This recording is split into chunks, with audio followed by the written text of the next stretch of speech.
तो हम शुरू करते हैं किष्किंधा कांड से। और इन पूरे रामायण में बहुत सारे शिक्षण हैं। श्री राम जो है मर्यादा पुरुषोत्तम है, और उनका चरित्र जो है, जो हम एक मानव और या मानव समाज में हम जो कठिनाइयाँ हम जो महसूस करते हैं, हम देखते हैं कि रामायण में बहुत सारी ऐसी बातें हैं जिससे हम डील कर सकते हैं। बहुत सारे अच्छे अच्छे सूक्ष्म हैं।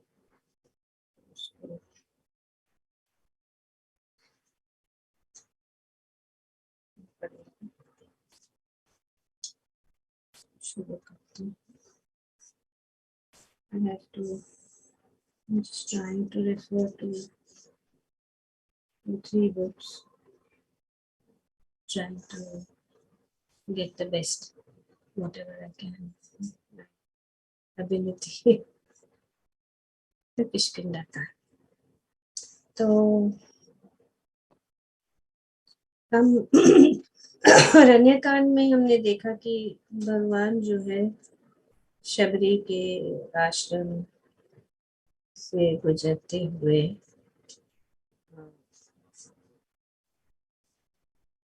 पंपा नदी के ओर और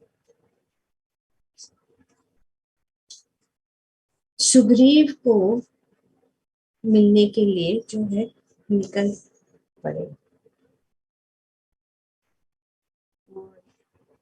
सुग्रीव जो है वो निवास कर रहे थे वहाँ पे, वो निवास कर रहे थे ऋषिमुख पर्वत पे निवास कर रहे थे। श्री राम और लक्ष्मण उनकी खोज में निकल पड़े जब वे शबरी के आश्रम, और उन्होंने भी उनको मार्ग दिखाया। तो उस मार्ग से चलते हुए वे जो है उस तरफ निकल पड़े। वसंत ऋतु में पंपा सरोवर के आसपास फैली मंत्र मुग्ध कर देने वाली सुंदरता को देखकर राम के हृदय में सीता के साथ की हुई प्रेम पूर्ण लीलाओं का याद ताजा हो उठा। तो इस प्रकार से वे पहुंचे और वहां का वातावरण उन्होंने देखा तो उनको स्मरण हुआ सीता मैया की खोज में वे जो निकल पड़े हैं, और सीता मैया के वियोग में वे सब जगह भटक रहे हैं। किस प्रकार उनको खोज कर वापस ले आए। तो जब उन्होंने वो वातावरण देखा,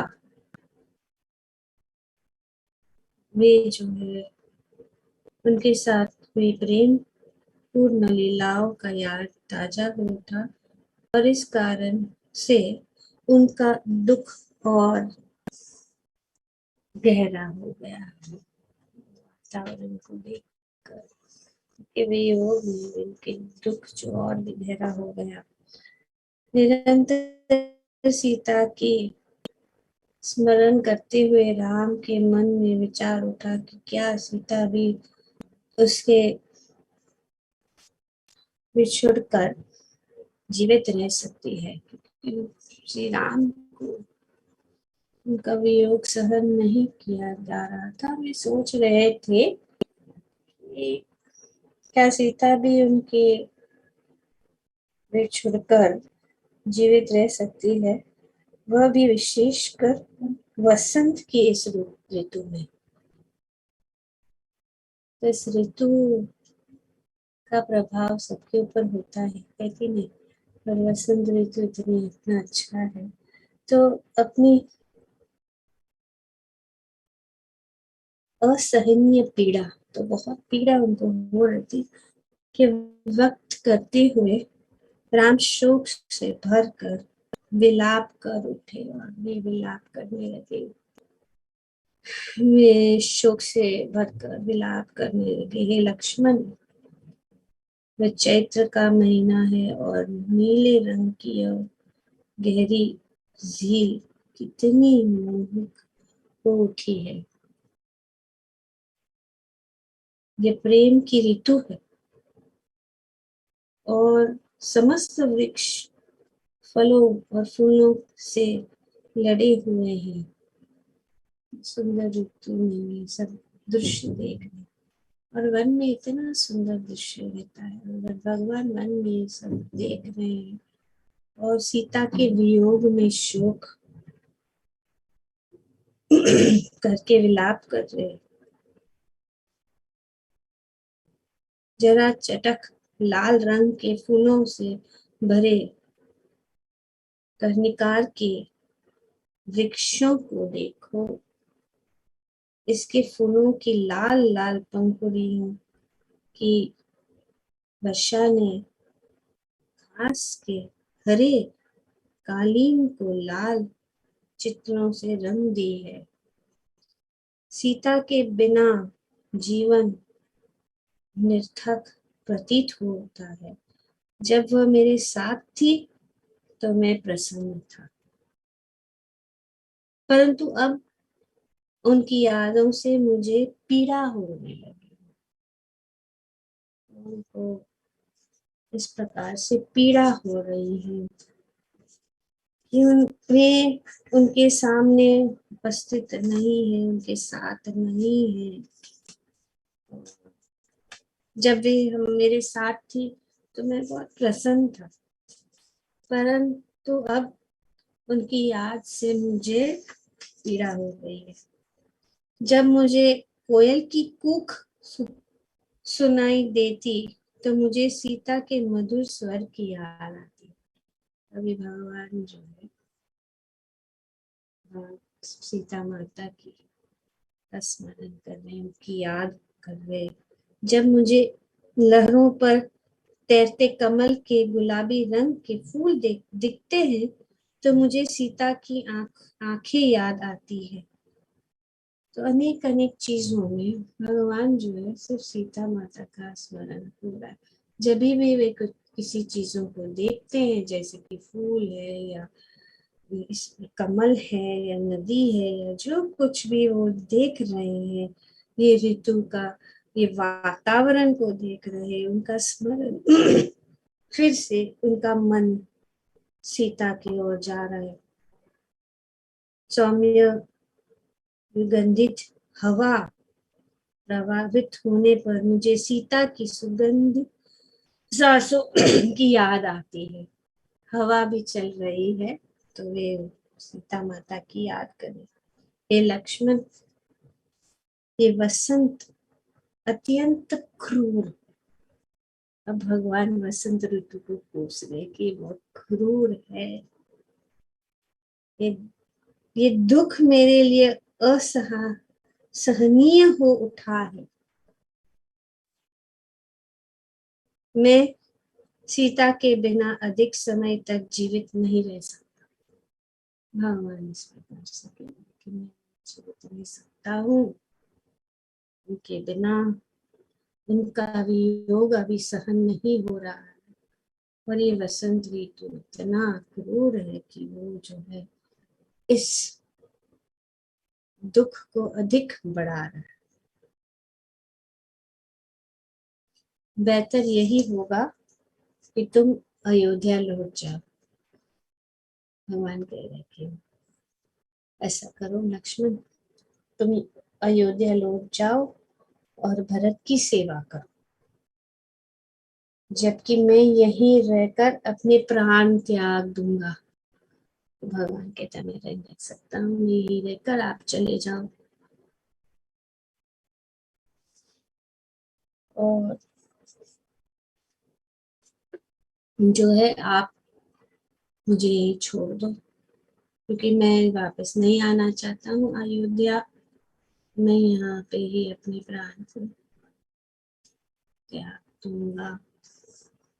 भगवान जो है उन्होंने अपने धैर्य को खो बैठे, उन्होंने सोचा कि अभी बहुत कठिन है, सीता कहाँ मिलेगी, कैसे प्राप्त होगी। तो ये पीड़ा है, ये पीड़ा किसके कारण होती है? जो चीजें हमें आनंद देती है, आनंद देने वाली चीजें जो है हमारे जीवन में, जो आनंद देने वाली चीजें हैं, वही चीजें जो है वो सबसे अधिक पीड़ा देती है। बुरे समय में ये जो चीजें हैं हमें बहुत पीड़ा,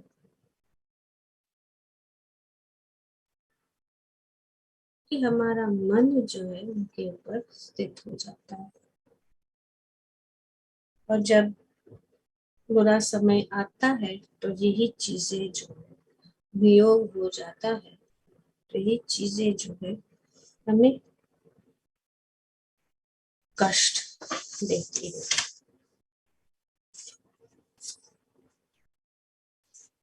यहाँ पे यही बताया गया, the things that give us joy during the good times are often the very things that gives one sorrow during the bad times.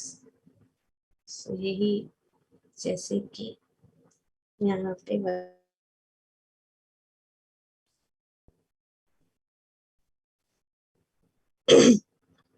तो जब उन्होंने देखा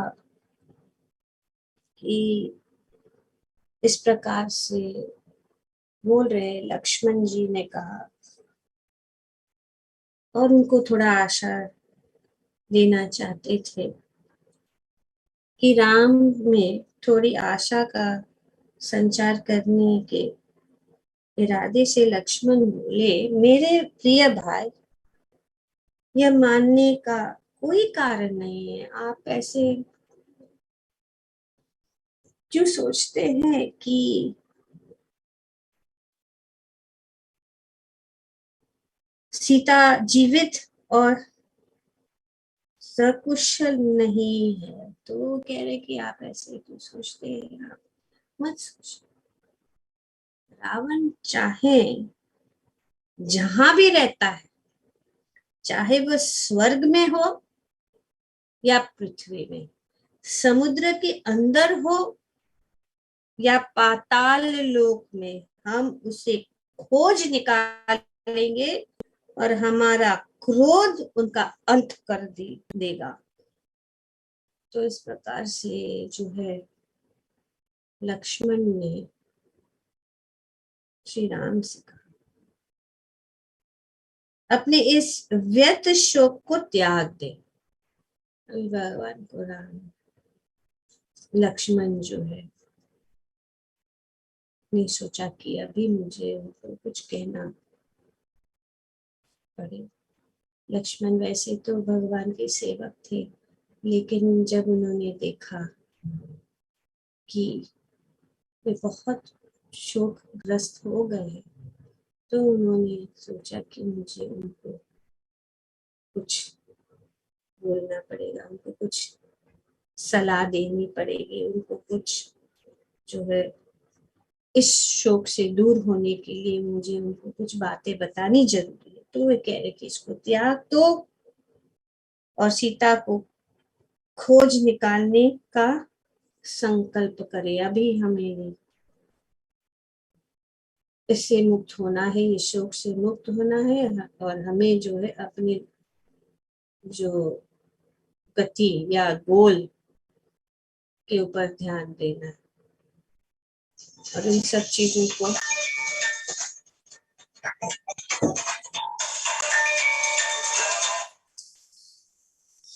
इस शोक को छोड़ देना, एक्शन करना है। हमें इस शोक को दूर करने के लिए कुछ करना है कि हमें किसी न किसी प्रकार से जो है सीता को खोज निकालना है, रावण को खोज निकालना है और उनका वध करना है, अंत करना है। तो इसीलिए ये व्यर्थ शोक को त्याग दो और सीता की खोज निकालने का संकल्प करें। हम अपने गंभीर प्रयासों से ही सफलता प्राप्त कर सकते हैं। तो not to give up hope, हमें आशा नहीं खोनी चाहिए, हमें इस आशा को बनाए रखना चाहिए और हमें ये जो गंभीर प्रयासों से ही संकल्प प्राप्त कर सकते हैं, न कि विलाप करके। तो ये बहुत जरूरी है। और हम यहाँ पे प्रेम के कारण श्री राम जो है वे जो है दुखी हो गए थे, उन्होंने आशा छोड़ दी, आशा छोड़ दी कि हमें पता नहीं क्या होगा, रावण को खोज पाएंगे कि नहीं, सीता को मुक्त कर पाएंगे कि नहीं। तो इसीलिए यहाँ पे बहुत सुंदर बात बताई जा रही है, जो कुछ भक्तों ने वर्णन किया गया है कि जिस प्रकार से यहाँ पे लक्ष्मण जी उनको आदेश दे रहे हैं कि आप इसको जो है व्यर्थ का शोक को। So I'd like to read this in English because it's very beautifully mentioned here. That love is the basis of life. जिस प्रकार से प्रेम जीवन का आधार है, जैसे कि श्री राम जी प्रेम है सीता में, but excessive love is the cornerstone of self-destruction. Love is the basis of life, but excessive love is the cornerstone of self-destruction. Life is best lived when balanced. तो इसीलिए जीवन में बैलेंस होना चाहिए। बहुत अधिक प्रेम या कोई प्रेम नहीं, जो है बैलेंस रहना चाहिए।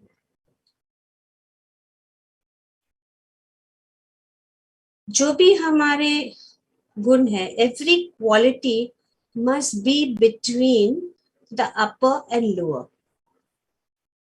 जैसे कि अधिक और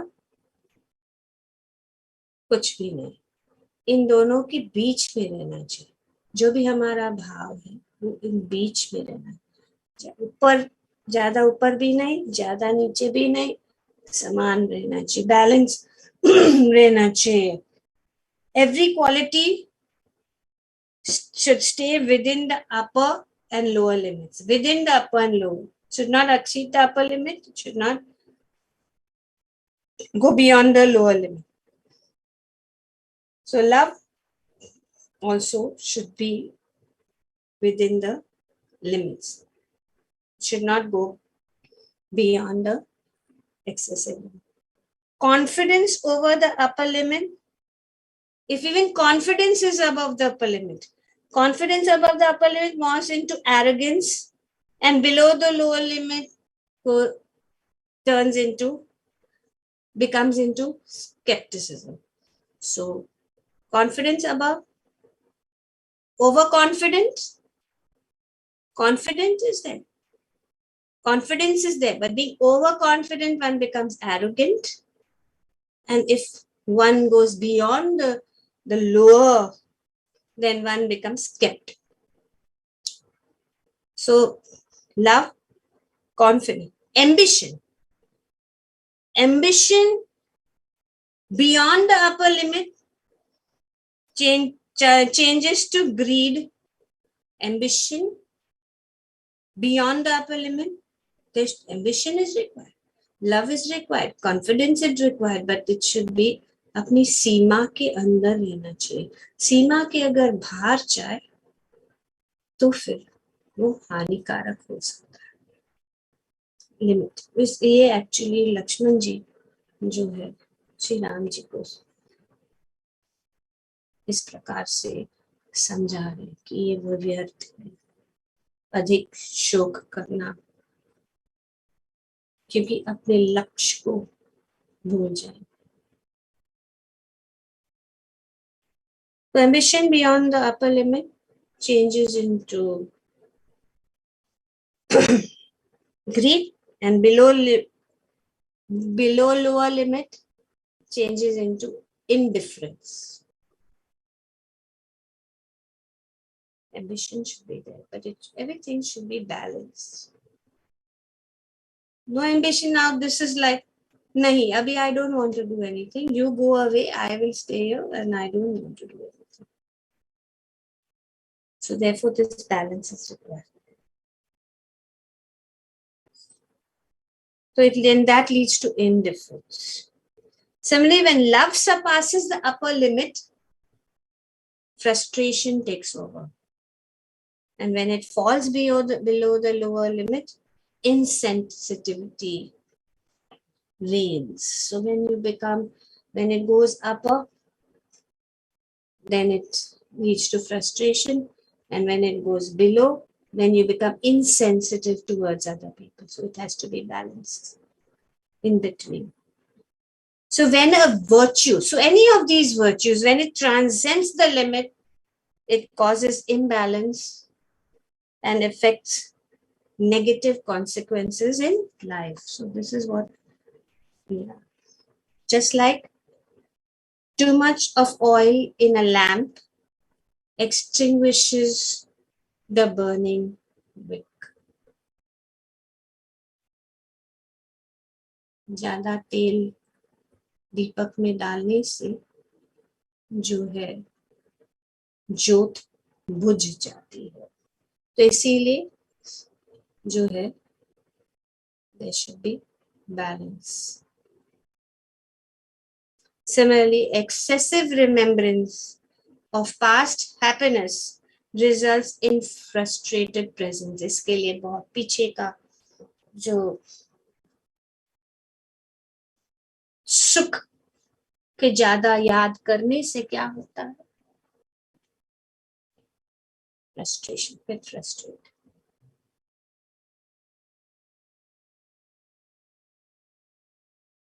और इसीलिए अगर आप इस प्रकार से सोचेंगे, if you think in this way, it will only cloud your mind and your judgment, and it will cause suffering. So when there is excessive, any virtue which is excessive beyond the upper limit, then it can cause frustration, it can cloud the mind, and it can cause suffering. Attachment to an object of love leads to prudent action, but excessive attachment leads to frustrated inaction. So there should not सामान्यता होना जरूरी है जीवन. कोई भी चीज है अधिक नहीं करना चाहिए, मिडिल में रहना चाहिए.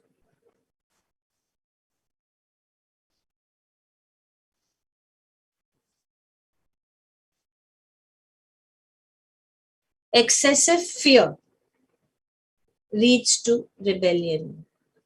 Excessive indulgence leads to disease. Excessive comfort leads to lethargy. Excessive power leads to arrogance. Excess of anything, however good it may be, only tugs one towards the bad. That we see in the world today. So, यहाँ पे लक्ष्मण कह रहे कि आप जो है, हम हमारा जो उद्देश्य है उसके ऊपर ध्यान रहे, उसके ऊपर ध्यान रखे, इस व्यर्थ के शोक को छोड़े, क्योंकि इससे जो है हानि हो जाएगी, हम और भी दुखी हो जाएंगे, हम और भी नीचे हो जा सकते हैं। ये शिक्षण यहाँ पे इस प्रसंग के रूप में हमें जो है प्राप्त हो रहा है।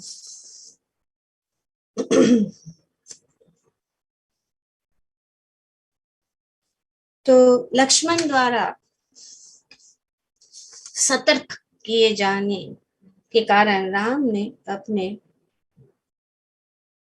प्राणांतक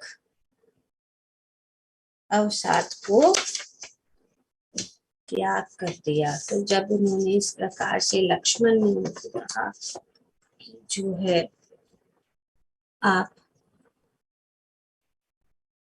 इस प्रकार से अधिक शोक मत करिए, हमारा जो उद्देश्य है, हमारा जो लक्ष्य है, उनको हम प्राप्त करेंगे, ऐसे करने से जो है कुछ भी नहीं प्राप्त कर पाएंगे। तो इस प्रकार से जब लक्ष्मण ने उनको बताया तो वे जो है इस शोक को त्याग दिया, और इतना महान शोक कि वे जो अपने प्राणों को भी त्यागने के लिए तैयार कि मैं अभी जीवित रही, अभी नहीं हो सकता। तो हम इस प्रकार से हम देखते हैं कभी कभी अधिक शोक के कारण हम साहस खो देते, और लक्ष्मण जो है वे उनको इससे बाहर निकालते हैं, और श्री राम जो है उनको उन्होंने त्याग कर दिया। तो इस प्रकार से एक दूसरों से बातें करते हुए राम व लक्ष्मण ऋष्यमुख पर्वत पर पहुंच गए। तो ये वहां पहुंच गए, कहाँ पहुंच, ऋषिमुख पर्वत को पहुंच गए। तो जैसे कि हम जानते हैं कि सुग्रीव जो है भय के कारण इस पर्वत पर जो है रह रहे थे। तो जब वहां पे रह रहे थे तो वे हमेशा भयभीत ही रहते। अभी यहाँ पे सुग्रीव का एंट्री ऐसे भय से ही हो रहा है, भयभीत हो रहे थे, हमेशा भयभीत थे कि उनका भाई वाली जो है उनको आकर उनका वध कर देंगे। तो वे अपने आप को सुरक्षित रखने के लिए इस पर्वत पर रह रहे थे, और चारों ओर से जो है उन्होंने उनके जो वानर, जो मुख्य वानर थे, नल, नील, तरुण, इस प्रकार से चारों ओर से हमेशा निगरानी रख रहे थे कि कोई आ तो नहीं रहा है इस तरफ, कोई इस तरफ आ रहा है तो तुरंत वे जो है सुग्रीव को उनका पता बता देते। तो जैसे ही श्री राम और लक्ष्मण जो है वहां पे आए तो नल ने देखा कि अरे ये क्या हुआ, क्या हो रहा है, क्या हो रहा है। कभी भी ऐसा दृश्य मैंने देखा कि दो जो है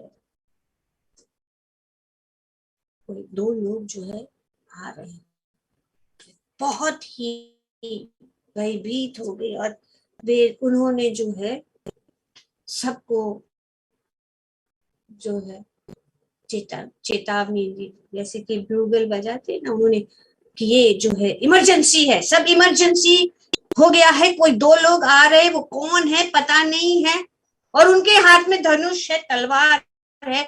तो वे बहुत ही ऐसा देख के, जैसे ही उन्होंने ऐसा किया तो सब जो है तुरंत जो है अपने राजा सुग्रीव के पास दौड़ते हुए गए, और उन्होंने देखा कि ये आ रहे हैं। उन्होंने सोचा कि ये कौन है, पता नहीं ये कौन है, और क्या किया जाए। तो सुग्रीव ने जब ये पता लगा तो उन्होंने उन्हें वाली के सहयोगी समझकर वे जो है बहुत भयभीत हो उठे। उन्होंने सोचा कि वाली ने किसी को भेजा है, वे अपने सहयोगियों के साथ शीघ्र ही मतंग ऋषि के आश्रम में शरण लेने के लिए चले गए, क्योंकि वहां पे मतंग ऋषि का आश्रम में रह रहे थे, और श्राप के कारण जो है वाली वहां पे नहीं आ सकता था, क्योंकि मतंग ऋषि के चमत्कार से यह स्थान सुरक्षित था। तो ये स्थान सुरक्षित था, परंतु फिर भी अभी सुरक्षित है, फिर भी सुग्रीव इतने भयभीत और बेचैन थे कि वह एक पर्वत शिखर से दूसरे पर्वत शिखर तक भटकते रहे और एक पल के लिए भी शांत होकर नहीं बैठ पाए। वे इतने भयभीत थे कि वे शांति से नहीं बैठ पाए। तो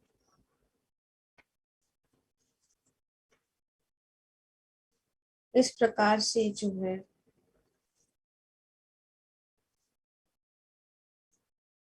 वे हनुमान की और सबने देखा, और यहाँ पे हनुमान जी का एंट्री हो रहा है। हनुमान जी प्रवेश करते हैं इस रामायण के अंदर, और वे जो है हनुमान के साथ सुग्रीव ने कहा कि मैं बहुत भयभीत हूँ। तो हनुमान ये बोले कि आपको वाली से इतना अधिक भयभीत होने की आवश्यकता नहीं है। चंचल मना वानर होने के कारण आप जल्दबाजी में किसी ऐसे निष्कर्ष तक पहुंच जाते हो जो ध्यान से विचार करने मात्र से ही बदल जाता है। तो उन्होंने कहा कि यहाँ पे आपको कोई डर का सवाल ही नहीं है, भयभीत होने की कोई सवाल ही नहीं है, तो आप क्यों, आपको कोई आवश्यकता नहीं है। तो यहाँ पे भी हम देखते हैं कि किस प्रकार से भय, और वे भय के कारण जो है उन्होंने वो सोच रहे कि बस हम तो अभी तो मैं गया, अभी ये मुझे मार डालेगा, अभी उसने कुछ लोगों को बुलाया, इन लोगों को भेजा है, वो लोग आके मुझे मार डालेंगे। तो इस प्रकार से वे जो है सोचने लगे, और एक्चुअली वाली जो है वहां आ नहीं सकता था, क्योंकि ये जगह सुरक्षित है मतंग ऋषि के कारण। पर ये वाली जो था उसको पता लग गया था कहाँ ये सुग्रीव रह रहा है, उसको पता लग गया था।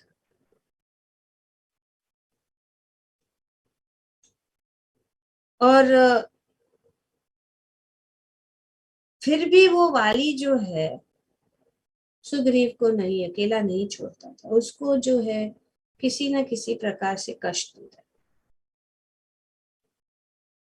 और जिस दिन से वो वहां पे रहने लग गया, तो वाली, उनका ये कार्य था, क्या कार्य था, वे जो है अपने अपनी गायत्री मंत्र को कहाँ पे करते थे रोज जाकर, जहां पे 4 समुद्र मिलते हैं।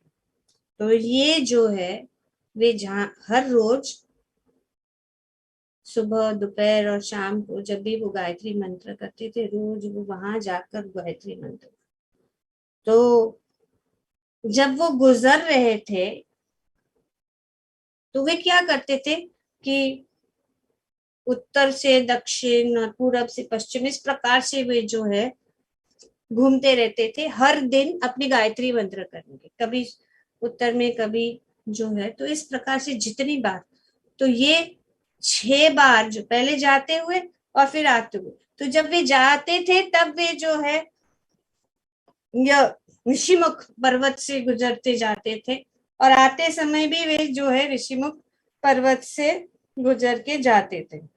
किसके लिए, अपनी गायत्री मंत्र करने के लिए वे गुजरते थे, हर हर समय टाइम पे, क्योंकि गायत्री मंत्र जो टाइम पे करना होता है।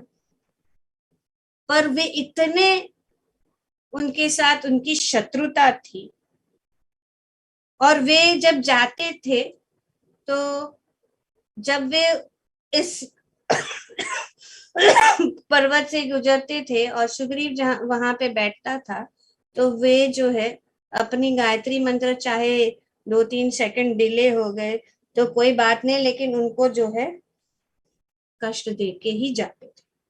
तो क्या करते थे, वे नीचे पैर नहीं रखते थे, रख सकते थे, इस पर्वत के ऊपर वे पैर नहीं रख सकते, तो वे क्या करते थे, जब वे जाते थे तो जैसे ही वे गुजरते थे, वे जो है सुग्रीव के सिर के ऊपर धाड़ करके ऐसे अपना चरण रख के उसके ऊपर, चरण पैर जमीन पे नहीं, धाड़ करके उसके क्या सिर के ऊपर उसको मारते थे, और सुग्रीव अपनी जगह से गिर जाते थे और नीचे बेहोश हो जाते, इस प्रकार से हर दिन।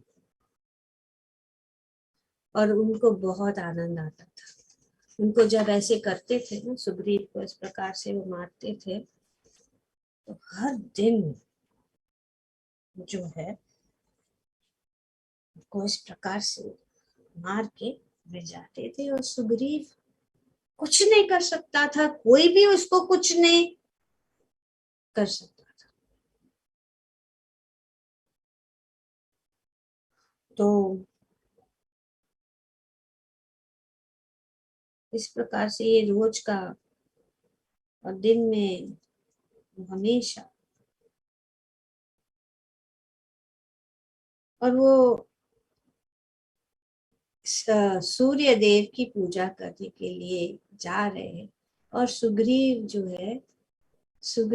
है किसके पुत्र थे, सूर्य देव के पुत्र। उन्होंने कहा, उन्होंने सोच रहे थे कि मेरे पिता की ही पूजा करके लिए जा रहा है ये जो वाली, लेकिन मुझे इतना कष्ट दे रहा है। तो हर दिन वो को पता था कि अभी ये समय आएगा और इस समय में वो आके मुझे लात मार के जाएगा, सिर के ऊपर लात मार के जाएगा, और वो तैयार थे कि आंखें कान बंद करके ऐसे बैठे थे कि अभी आज अभी भी ऐसे ही होने वाला है। लेकिन एक दिन ऐसा हुआ कि जब वे तैयारी में ही थे कि अभी वो मुझे मारेगा, वो आंख बंद करके ऐसे, तो उन्होंने देखा कि उन्होंने महसूस किया कि उनके सिर पर नहीं मारा जा रहा है, लेकिन उनकी अंगूठी जो है वो सिर्फ उनके सिर के ऊपर टच हो रही है ऐसा। तो उनको समझ में नहीं आया क्या हो रहा है, कि तो उसने सोचा कि अभी क्या हुआ, ऐसे क्यों ऐसे ही टच हो रहा है। वो तो सोच रही थी अभी तो बहुत ही बुरा होने वाला है, लेकिन उस दिन तो ऐसे ही हुआ।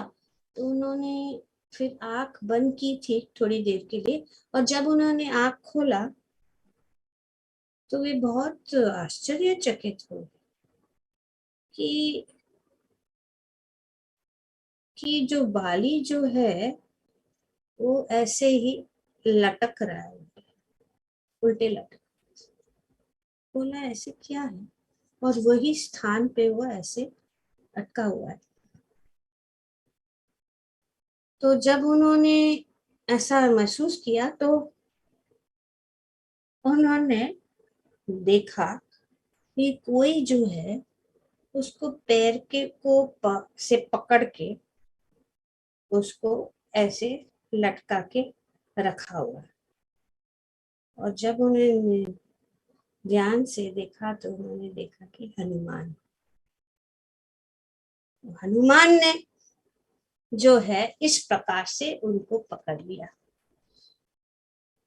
और वे जो है हनुमान जो है उनको उनके सिर पे नहीं, लेकिन नीचे नीचे नीचे जो जमीन, जो पर्वत की जमीन तक उसको खींच रहे थे। वाली ने बहुत कोशिश की अपने आप को उनके पकड़ से निकलने के लिए, बहुत कोशिश की, पर वे जो है हनुमान के चंगुल से नहीं छुट पाए।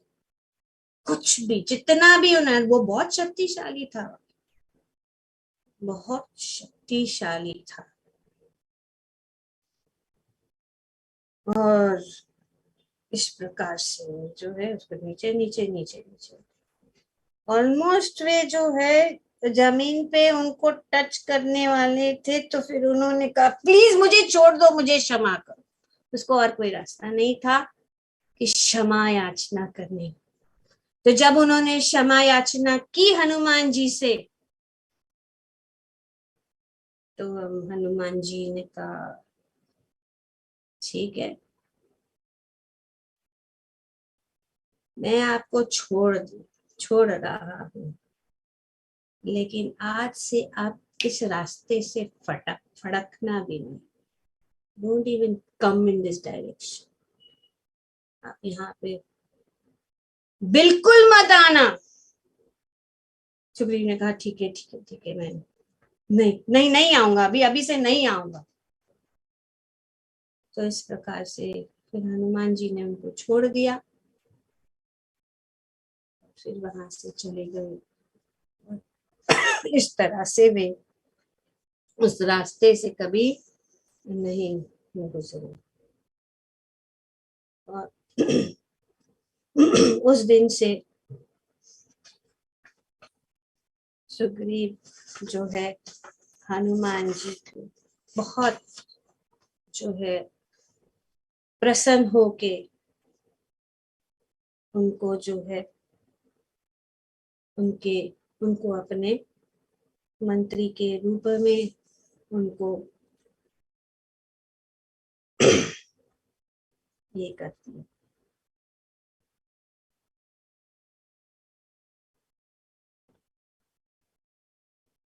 अभी तो एक बात सिद्ध हो गई, दो बात सिद्ध हो गई। एक तो मतंग मुनि के श्राप, और दूसरा अभी हनुमान से के डर से, और किसके, मतंग ऋषि के श्राप से वो कभी भी अभी यहाँ पे आ नहीं सकता। तो तो इस प्रकार से उन्होंने जो है सुग्रीव से ये बात बताई कि आप जो है भयभीत मत होइए, अभी कुछ नहीं हो सका, आप क्यों ऐसे सोचते हैं। तो सुग्रीव बोले कि यहाँ आ रहे ये लोग भले ही वाली के मित्र न हो, परंतु निश्चित ही वे खतरनाक जान पड़ते हैं। अभी ये खतरनाक जान पड़ रहे, वे दो देवों के देव प्रतीत होते हैं और उनके पास धनुष बाण और तलवारें भी है, तो इनके पास ये भी है। तो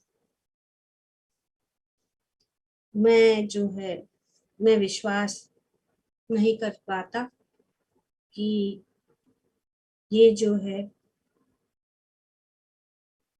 और वाली जो अत्यंत रुत है और उसके बहुत सारे मित्र है, तो किसी को, वो खुद नहीं आ सकता है अभी यहाँ पे, लेकिन किसी को भेज सकता है। और ये दो लोग जो आ रहे हैं उनके हाथ में तलवार और धनुष है। तो मेरे प्रिय हनुमान, मैं चाहता हूं कि तुम उनके पास जाओ और पता लगाओ कि दोनों यहाँ किस प्रयोजन से आए हैं। उन पर सावधानी से ध्यान दो, उनकी बातों और भाव मुद्राओं का निरीक्षण करो, पता लगाओ कि वे कौन है और वे क्या चाहते हैं। यदि तुम जानबूझकर उनके सामने मेरी बड़ाई करोगे तो तुम्हें यह पता लगा पाओगे कि वे मित्र है कि फिर शत्रु। तो हमारी प्रशंसा करो, तो अगर वे शत्रु है तो क्रोध आएगा, अगर मित्र है तो उनको क्रोध नहीं आएगा। तो इस प्रकार से जो है, वे सुग्रीव ने हनुमान को कह दिया। तो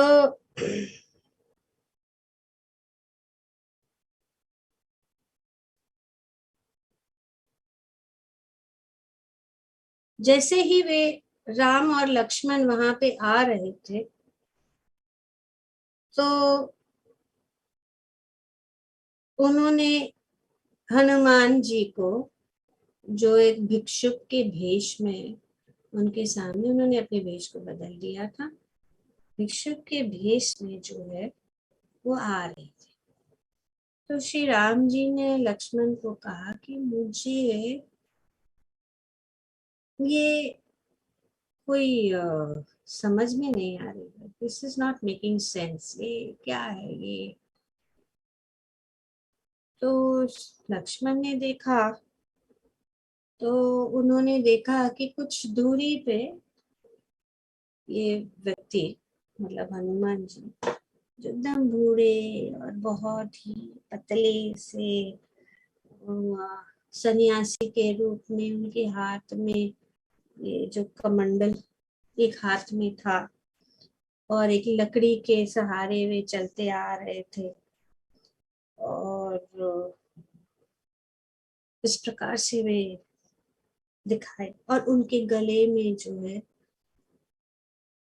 जो माला लटकी हुई थी।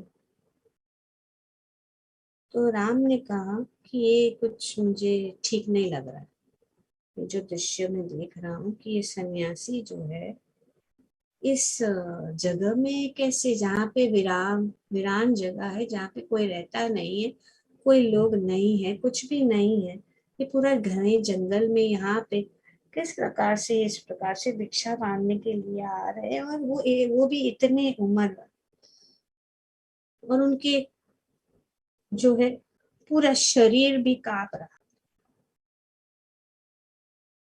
तो यहाँ, क्योंकि हम देखते हैं कि रावण भी जो है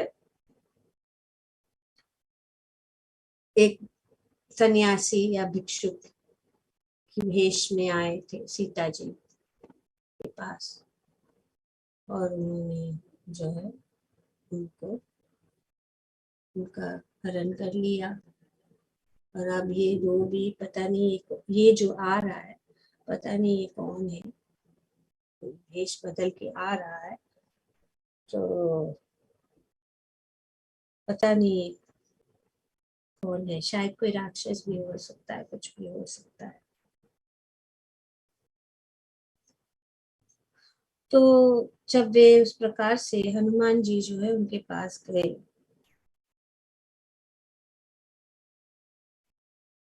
और हनुमान जी ने अपना हाथ जोड़ के उनको प्रणाम किया और राम को फिर भी, श्री राम जी को फिर भी उनके मन में कुछ डाउट था कि ये इतना महान सन्यासी वो हमारे पास आ रहा है और वे जो है इस प्रकार से क्यों ऐसे कर रहा है। तो हनुमान ने बोला कि आप तो सब, आप दोनों जो है क्षत्रिय राजा के जैसे दिख रहे हैं और आप इस प्रकार से भिक्षुक के रूप में, इस प्रकार से साधु का रूप धारण किए हुए हैं और आपके हाथ में ये धनुष और ये तलवार वगैरह है, तो आप कौन है। और इस प्रकार से वे बोलने लगे। हनुमान जी ने उनको पूछा, जिस प्रकार से हनुमान जी उनको देख रहे थे, श्री राम और लक्ष्मण भी उनको देख रहे कि शायद कोई ये ऐसा कोई खतरा न शुरू हो जाए। तब जैसे ही वे एक दूसरों को देख रहे थे, श्री राम ने उनको प्रश्न पूछा। श्री राम ने हनुमान जी से प्रश्न पूछा कि आप एक भिक्षुक के रूप में आए हैं, लेकिन आपके गले में ये हीरे की माला कैसे है। जो हनुमान जी को बहुत, उसको सुनकर वे बहुत ही आश्चर्यचकित हो गए।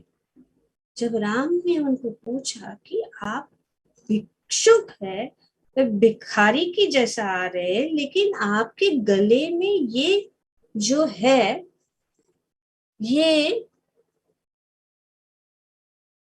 हीरे का हार क्या कर रहा है। जिसके पास ऐसा हीरे का हार हो वो कैसे भिक्षुक बन सकता है, एक भिक्षुक सन्यासी कैसे बन सकता है। जैसे ही हनुमान जी ने राम जी ने हनुमान जी से ऐसे कहा, तो हनुमान जी तुरंत आश्चर्यचकित हो गए। उनके पूरे शरीर जो है कांपने लगे, उनके पैर कांपने लगे और वो सोचने लगे कि उसने कैसे हमारे इस हीरे का हार को देख लिया। मैं ये संभव नहीं है, ये संभव नहीं है। उसने कैसे मेरे गले में ये हीरे का हार देख लिया। तो इस प्रकार से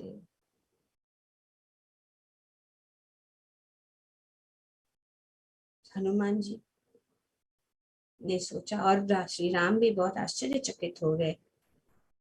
तो हनुमान जी ने फिर लक्ष्मण को पूछा, लक्ष्मण, क्या तू मेरे गले में ये हीरे का हार देख रहे हो।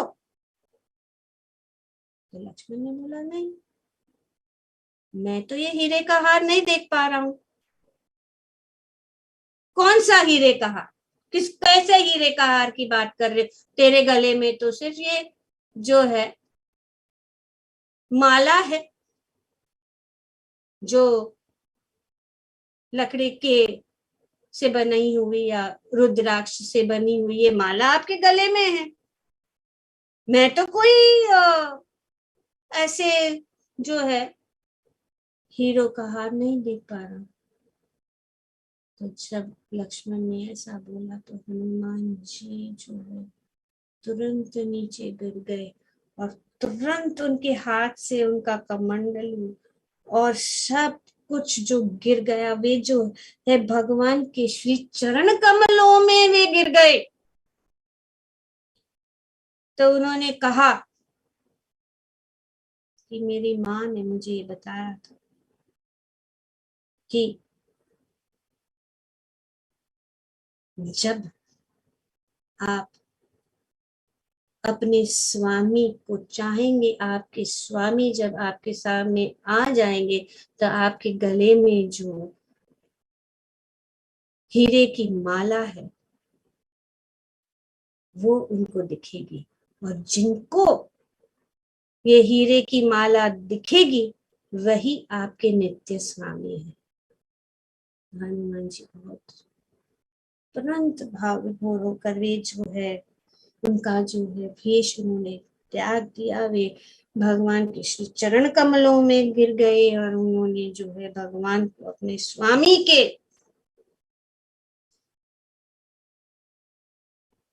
चरण कमलों में गिर गए। इस प्रकार से भगवान ने हनुमान जी को बहुत चकित कर दिया, और हनुमान जी बहुत खुश हो गए कि वे जो है अपने स्वामी उन्होंने के साथ उनका मिलन हो गया। तो ये कैसा हुआ, जैसे हम जानते हैं कि हनुमान जी बचपन में जो है उन्होंने सूर्य को एक फल समझकर उन्होंने निगल दिया, तुरंत ही पूरे ब्रह्मांड में ब्लैकआउट, पूरा जो सब सूर्य नहीं रहा तो सब अंधेरा ही अंधेरा फैल गया, और सब लोग जो है परेशान हो गए, क्या हो गया, परेशान हो गए कि क्या हो गया, अचानक ही अंधेरा कैसे हो गया। और जब पता लगा कि हनुमान जी ने जो है सूर्य को उनके मुख में ले लिया था, तो वे बहुत क्रोधित हुए और उनके साथ उनके प्रहार करना चाहा। और ये कथा हम जानते हैं किस प्रकार से इंद्र ने अपने वज्र से जो है उनके क्या कहते हनु चिन्ह को तोड़ दिया, और वे को तोड़ने के कारण उसके वज्र से वे जो नीचे गिर गए। और जब ऐसा हुआ तो सूर्य उनके मुंह से बाहर निकल गए, फिर से रोशनी फैल गई, और उन्होंने कहा चलो ये हो गया, एक बात खत्म हो गया। पर अचानक सब लोगों को घुटन महसूस होने लग गई, घुटन महसूस होने लगी। क्यों? क्योंकि हनुमान जी जो के पिता वायुदेव क्रोध आया कि मेरे पुत्र के साथ इस प्रकार से बेरहमी से जो इंद्र ने उनको मारा है, तो उन्होंने वायु जो है उन्होंने पूरी तरह से बंद कर।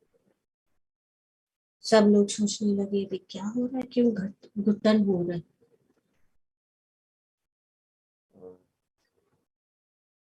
वे जो है ब्रह्मा जी के पास गए और उन्होंने उनको बताया कि अंजनेय जो वायु का पुत्र है उनको ये हानि पहुंची है, उसके लिए उनके पिता जो है बहुत दुखी हुए हैं, और वे जो है इसकी वजह से जो है उन्होंने सभी सब वायु को, पूरे ब्रह्मांड के वायु को उन्होंने रोक दिया है। तब ब्रह्मा जी आए, बेहोश पड़े थे हनुमान जी, उनको उन्होंने उनके सिर के ऊपर हाथ आशीर्वाद दिया, हाथ लगाया, और हनुमान जी ने अपनी आंखों को खोला और देखा कि सभी जो ब्रह्मांड के सब देवता, सब लोग जो है उनके सामने खड़े हैं। सब भीड़ को देख के सब लोग, इंद्रदेव सूर्यदेव सब जो है सामने खड़े हैं। और टूटी हुई जो चिन्ह है उनसे उनको देख रहे थे। और इस प्रकार से वे जो है उनके कार्य के लिए उनको बहुत जो है दुख हुआ, और वे सब जो है उनको वरदान देने लगे। ब्रह्मा जी ने कहा कि मैं आपको वरदान देता हूं कि आपको इतनी लंबी आयु प्राप्त, और आप जितना मैं जीता हूं उतना तक आप जिए।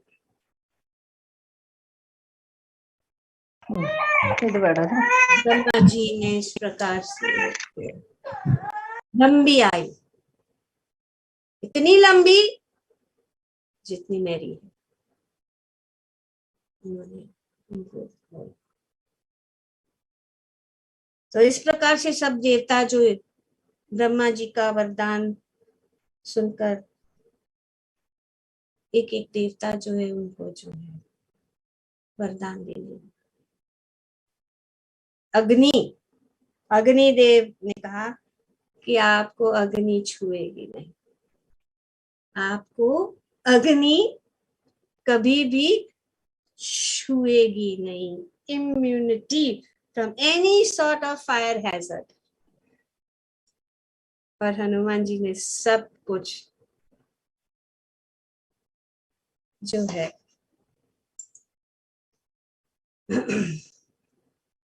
चिरंजीव, सो उन्होंने जो है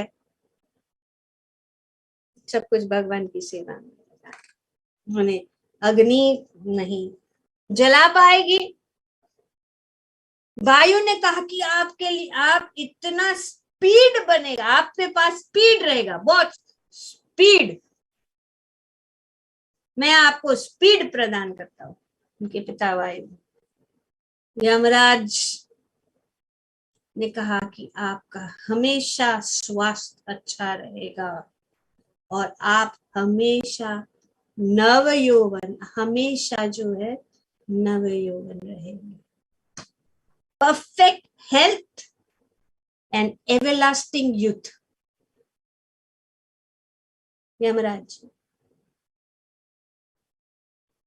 कुबेर ने कहा कि मैं आपको वरदान देता हूं कि जो कोई भी युद्ध में आप भाग लेंगे वो युद्ध में आप यशस्वी, आप जीत, कभी भी हारेंगे नहीं, चाहे वो छोटा युद्ध हो या बड़ा युद्ध हो। Victory in every battle, small और बिग। कुबेर ने तो इस प्रकार से एक के बाद एक के बाद एक के बाद सभी जो देवता। वरुण ने कहा कि आपको जल से, कोई भी जल, चाहे वो समुद्र हो या सरोवर हो या नदी हो, कोई भी हानि नहीं पहुंचेगी। No harm from any water bodies. Varun.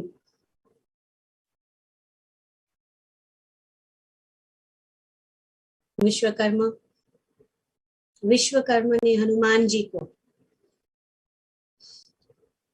ये वरदान दिया कि कितना भी खतरनाक अस्त्र या शस्त्र हो आपको हानि नहीं पहुंचा सके। विश्वकर्मा ने protection against any kind of dangerous weapon.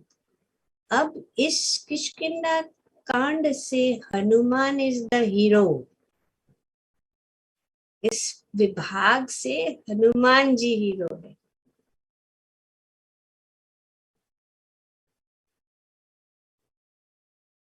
सूर्य देव ने कहा कि ज्ञान बुद्धि आपके पास बहुत, ऐसी बुद्धि जितनी ये सूरज की तेज है ऐसी आपकी बुद्धि, और ज्ञान यानी हनुमान चालीसा मेरे पहले ये सब जो वरदान है ये देवताओं ने दिया। ज्ञान गुण सागर, तो सूर्य देव ने इसको, और सूर्य देव ने ये भी उनको वरदान दिया कि आप अपने रूप को बदल सकते हैं, अपनी इच्छा के अनुसार आप अपने रूप को बढ़ा सकते हैं, घटा सकते हैं, रूप कोई भी रूप आप धारण कर सकते हैं। धन्वंतरी ने उनको बहुत ही वेरी नाइस थिंग उन्होंने कहा कि कोई भी औषधि किसी को आप अपने हाथों से देंगे, उसका प्रभाव कोटि कोटि अधिक बढ़ जाएगा। अपने हाथों से जो आप औषधि देंगे, you will have a healing touch. Dhanvantari ji ने उनको वरदान दिया कि any medicine you offer with your own hands to anyone will have million times more effect than usual. You will have healing touch. Brihaspati ने कहा कि ये अंजनी, मैं आपको आयुर्वेद का ज्ञान प्रदान कर कि आप जो है आयुर्वेद और आप जो है हर एक जड़ी बूटी सब के विषय में आपको ज्ञान होगा। आपको हर पेड़ हर चीज के विषय में आपको जो है, और उसका इस जड़ी बूटियों का क्या लाभ है, ये सब आपको प्राप्त होगा। अंत में इंद्र आए, उनको क्या करे, उन्होंने तो उनको इतना हानि पहुंचाया, उनको बोले अभी मैं क्या बोलूं, क्या करूं। तो उन्होंने कहा कि क्योंकि मेरे वज्र से आपका ये हनु टूटा है, आज से आपका नाम, आपको हनुमान नाम से सब पुकारेंगे, आप हनुमान। और आप जो कुछ भी करेंगे वो सब जो है हमेशा आपका गुणगान होगा, हमेशा आपका गुणगान निरंतर गाया जाएगा, और आपका यश मेरे यश से भी ज्यादा बढ़ेगा। और क्योंकि आपके शरीर को मेरे वज्र से ने छुआ है, इसीलिए आपका शरीर जो है वज्र के जैसा स्ट्रांग हो जाएगा, इसलिए वज्रंग बली, और इसीलिए आपके हर अंग जो है वज्र के जैसा। और जैसे जैसे वो लोग सब वरदान दे रहे तो भी हंस मुस्कुराते हुए देख रहे इन लोगों को कि ये क्या क्या दे रहे, और सबसे प्रसन्न तो उनके पिता वायुदेव हो गए जब उनके पुत्र को इस प्रकार से इतनी सारी आशीर्वाद और वरदान प्राप्त हो रहे। और अंत में ब्रह्मा जी हनुमान के पास आए और उन्होंने उनके गले में ये हीरो की माला उनके गले में उनको पहनाई और उनको कहा कि जो मैं कह रहा हूं वो सुनो ध्यान से। ये जो हीरे की माला जो है, ये जो अदृश्य होगी, पूरे दुनिया में कोई भी इसको नहीं देख पाएगा। जो तेरे गले में जो ये हीरो की माला है, कोई नहीं देख, आपके माता पिता तक भी नहीं देख पाएंगे कि आपके गले के अंदर ये माला है। पर जिस दिन आप किसी के सामने आएंगे जो इसको देख पाते हैं, तो तुम्हें उसको अपना परम स्वामी मान लेना। इसी प्रकार से the day you come across someone who spots this necklace, understand that he is your eternal master. And the moment you see your master, you will have. आप जब जैसे ही आप अपने स्वामी को देखेंगे तो आपका शरीर पूरा कांपने लगेगा, आपके हर हड्डी जो है पिघल जाएगी उनके सामने। और जब ऐसा आपको महसूस होगा तो तुरंत आप उनके शरण में शरणागत होकर उनकी सेवा जन्म जन्मांतर तक करते रहना। तो ब्रह्मा जी ने इस प्रकार हनुमान जी को, तो यहाँ पे हम लिखते हैं कि हनुमान जी की कुछ इंट्रोडक्शन बहुत सुंदर है कि किस प्रकार से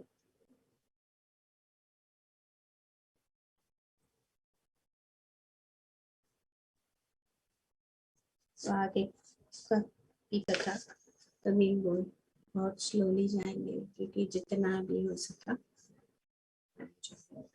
उसको डिटेल्स में जहाँ प्राप्त है उनके आप लोगों के साथ शेयर करते हैं। इसके लिए थोड़ा समय जाता है, हमें भी आनंद आ रहा है कि हमें भी कुछ बातें जो थी वो नहीं पता थी, और आप लोगों को भी हमें उम्मीद है कि जानकर आनंद हुआ। हनुमान जी की जय, बोलो श्री राम भक्त हनुमान की जय, बोलो सियावर रामचंद्र की जय। हरे कृष्ण।